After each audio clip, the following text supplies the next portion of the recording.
Hello, it's Tony at KOMOTO Electric Scooters. We're going to give you guys a rundown today of our new snow scooter, the KOMOTO X1500. There's 3 different variants of how you can use this scooter, which makes it all season, all year long.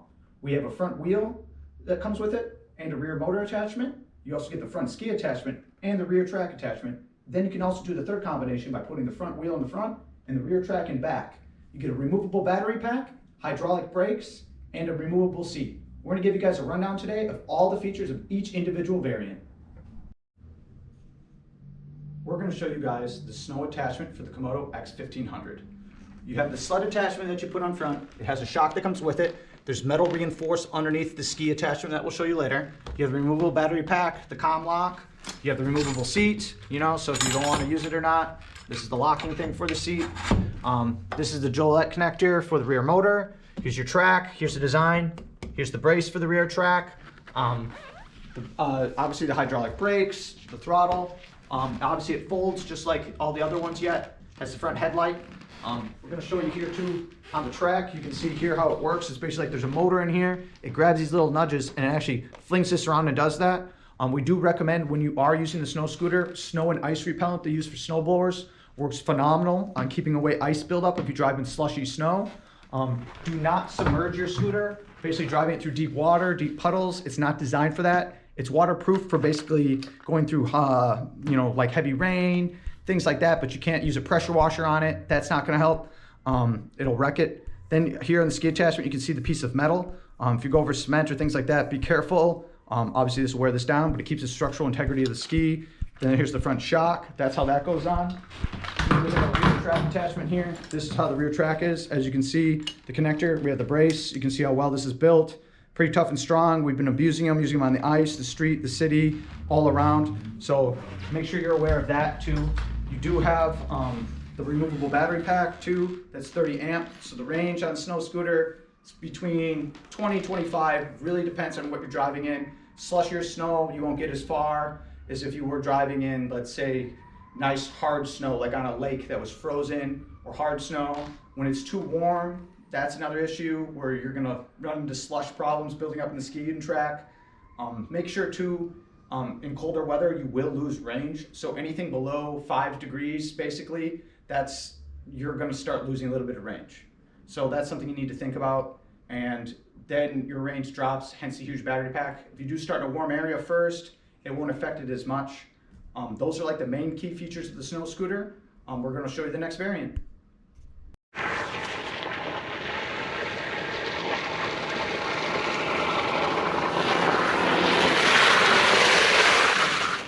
Hi guys, we're showing you guys today the KOMOTO X1500 out on the ice. What we did today is we have the tires studded out front here, so then that way we can drive around on the ice. It's a little bit slushier out today too. Just showing you some of the performance and the faster speeds you can get when you have the front wheel on compared to if you have the sled. The more surface area of the sled slows you down compared to if you have the wheel. So through the city in the thick snow, the front wheel is the best way to go. Out here today, it's a little bit slushy out here on the lake on the ice. We'll show you over here. You can see the track here too. Just how it's all holding up with the slush in the water. Obviously the scooter's waterproof, so you don't have to worry about things like that, but we're just going to show you some of how it rips around here for a second so you have an idea of a little bit some of the performance and how the scooter actually performs.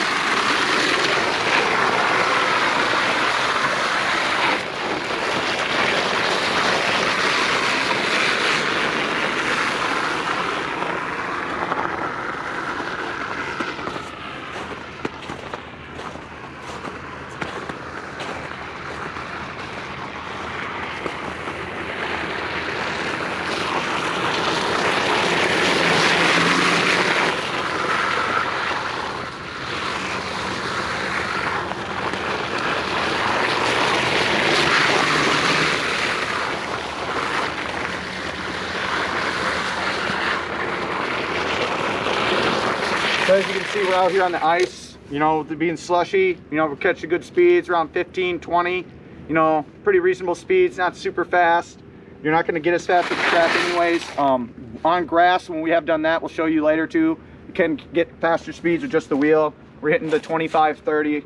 Otherwise, you're really hitting 15, 20 when you're driving it around, give or take. We have towed with the sled, things like that too. So that's a big thing. But out here today on the lake, it's a little bit slushier, but you can see how it's holding up fine. We probably would recommend You know, we probably stud the back just like we studded the front here if we plan on driving on the ice a lot, but the studs make a huge performance with turning compared to if we were out here with the sled, which wouldn't work as well. So that's a little bit of the rundown.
Here, we're going to give you guys a rundown of the KOMOTO X1500, just the features around the scooter.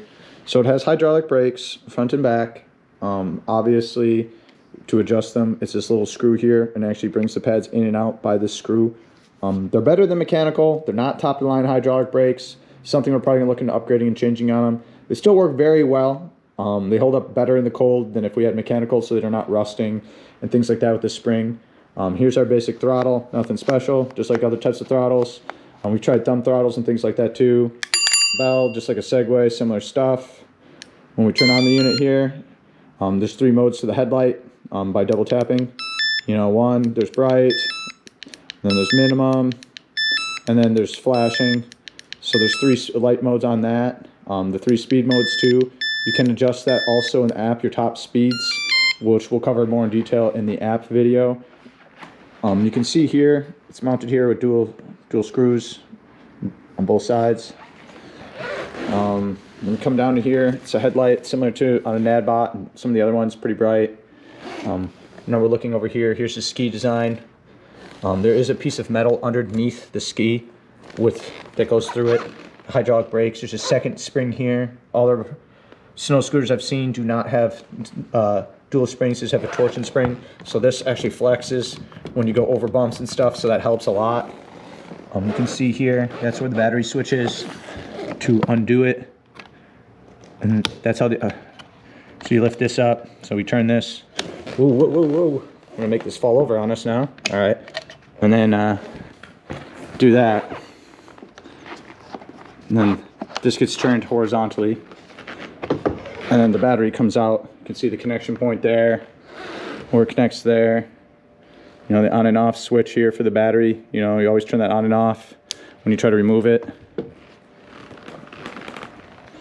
So then we latch it here. We have a kickstand, pretty high quality, pretty thick. Come back here, this is just the track. So this actually has an up support here that comes through, and then over the top here, unlike some of the other track designs I've seen where they just have just a solid piece across, this is over the top.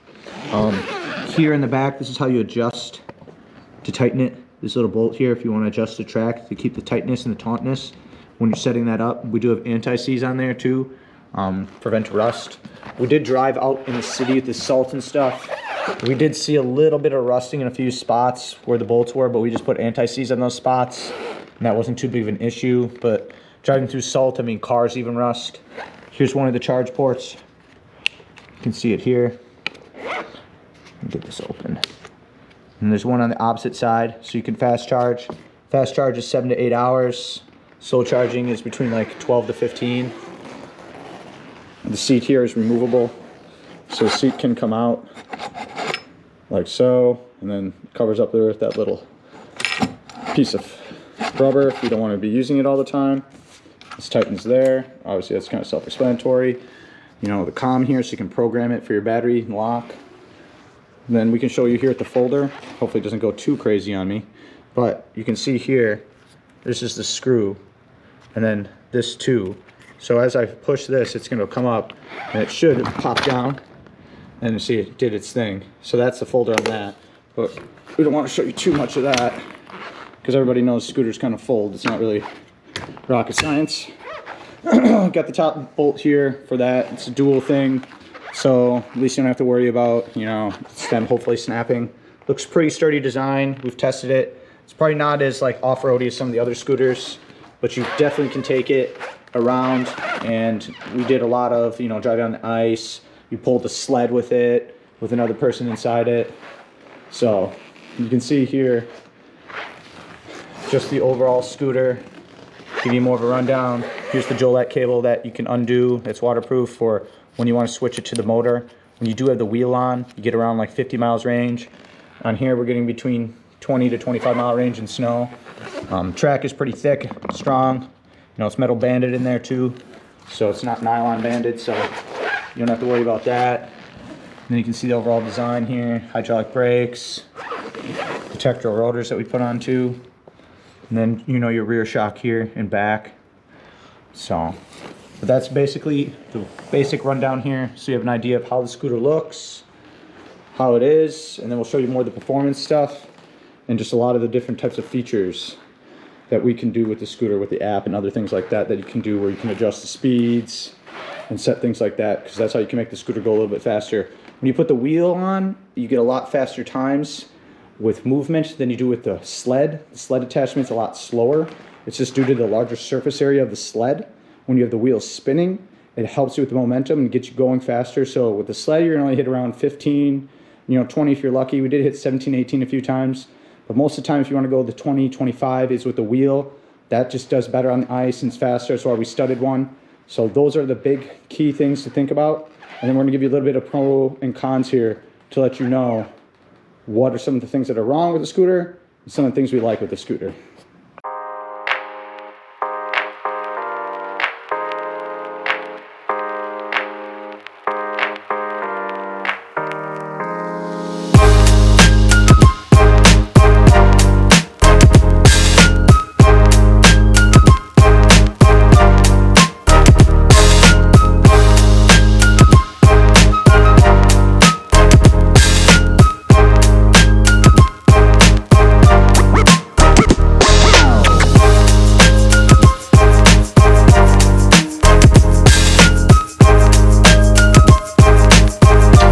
Here is the wheel version of the KOMOTO X1500. As you can see, you know, you set the brakes here.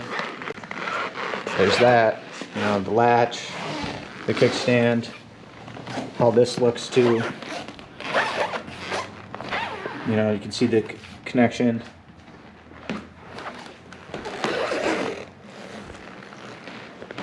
And give you an idea of how the wheel version looks and what it's like. The brakes work pretty good actually once they're adjusted. You can see in this adjusting screw here, you know, before I was saying the brakes aren't the best, but they actually work really well when you're driving around. They're ceramic brake pads, so they were doing pretty well. Just took it out, front headlight's pretty bright. And so this is the wheel format of the X1500 for summertime. These are the basic pros and cons to the KOMOTO X1500. Some of the big pros to the unit is you do get an app to lock it electronically, check your mileage and your battery voltage. There's also a suspension in the ski, and then a suspension in the front for when you have the wheel on. Then we also have a rear suspension and back, full hydraulic brakes in the rear, full hydraulic brakes in the front for when the wheel's on. We have a removable battery pack with combination lock, and then a fully removable seat. And then one of the biggest pluses is that you can actually use it in all seasons with the ski attachment for winter. And then there's also the second option with the track and then the wheel. Or the third option is actually a wheel, and then you also get a rear motor with the unit. So you can use it in any season. Here are the big cons to the unit. The length of the unit. You can see how long it is with the ski attachment compared to if we have even just the track in the wheel. So when it is with the ski attachment, it is 24 inches longer than most scooters on the market. So that is a huge downside. Another downside is that when you have the ski attachment on, compared to the wheel, your max speed with the ski is only 15 miles an hour due to the surface area of the ski as it's pushing and sliding, comparable when a motor and the wheel are just moving together. That's why you don't hit fastest speeds with the track and the ski. So that is one of the downsides. Another downside to the unit is also your max weight limit. The max weight limit is only 280 pounds. Otherwise, you're really pushing the suspension. 250 is probably where you're safe. Realistically, that's pretty heavy, so make sure you be careful on the unit. Another downside is it weighs 89 pounds. So it weighs a lot. So that sucks. And the big plus to is that you can remove the battery pack, which weighs 20 pounds, but it is very long and weighs a lot. It does fold up, so that obviously like most scooters in the market, but that is one of the biggest downsides. It just weighs a lot. It's a pain to bring around. So that's something to take into consideration when you do have the ski on and the track, that it's big. It does not fit in every vehicle like it would if it had the wheels on. These are the basic pros and cons for the KOMOTO X1500.